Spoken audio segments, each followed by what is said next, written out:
Well, you're going to have to take it away with this, but this one blew my mind. So, we're talking about banking our fat for future use. Can you tell me a little bit more about this?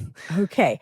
So, one of the things with fat and fat transfers is that you can take fat from one place and you can move it to another in that same surgery, but not all of it's going to stick around. Some of that fat is just not going to survive in its new home because the fat has to get vascularized. So let's say you're going to put it in the breast or you're putting in the buttocks.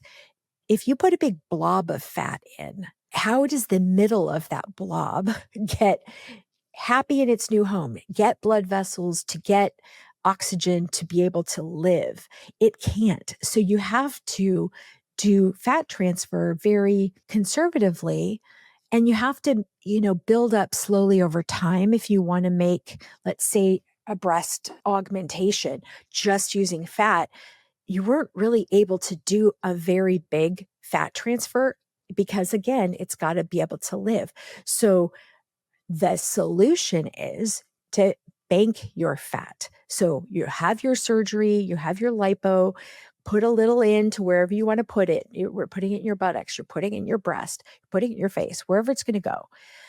You send the rest of the fat to the fat bank and it gets frozen. And then your doctor then just orders it up in, let's say, in 3 months or 4 months or 6 months, whatever your plastic surgeon deems as the time period to do surgery number 2 and then surgery number 3. So your fat comes in, it's cleaned and processed in a way that helps it be more predictable for when you put it back in, more viable. This is a way, and they've really perfected it. It's a company out of the UK.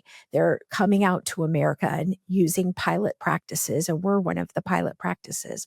You have your surgery, then you're going to have the fat banking, and then you can use it for things either to finish that procedure, like let's say it's a breast augmentation only fat, or a BBL over 2 or 3 or 4 sessions, but you only have to have the lipo once.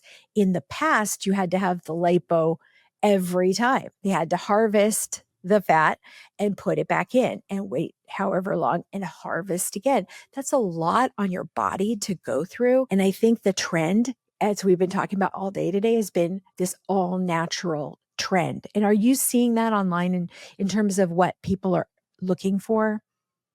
Yeah, I honestly don't see very many dramatic looks anymore. We want to look natural. We want to look our very best. We don't want to look done. It's Well, not a and look for anymore. Yeah, and for people who don't want to use an implant, let's say you want to build up the breast with your own fat, not an implant that has to be changed out every so often.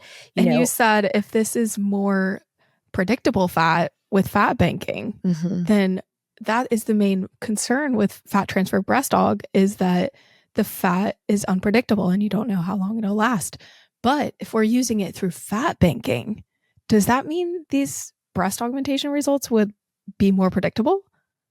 That's what I've been hearing from the doctors who've been Ooh, doing it.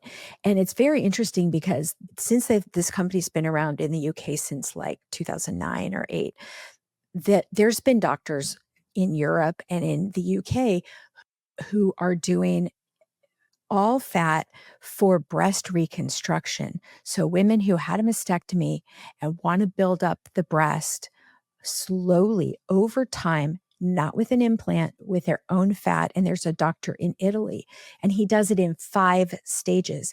Can you imagine having to have 5 surgeries in terms of lipo? It just sounds awful. But but if you're if just you getting had one injected, surgery with a lipo and then you're building up that breast over time with something that's your own body, your that's own amazing. product, I should say. You're not putting something foreign in. And I think when you think about fillers, even like especially fillers in the face, you could get a product that may stick around or behave. We don't know how it's going to behave over a long period of time. But with your own fat, it's your own fat and it's going to stick around. And I think this a way, just gives you more options. And I think also for the people out there who don't want something foreign in their body, I think this is a good alternative. So stay tuned. We have an interest list if it's something that you think you might be interested in. So once we get up and going in our clinic, once we have pricing and once we have, more information, but yeah, it's very cool. So look for the link in the show notes if you're interested in fat banking. We are excited to bring it to you.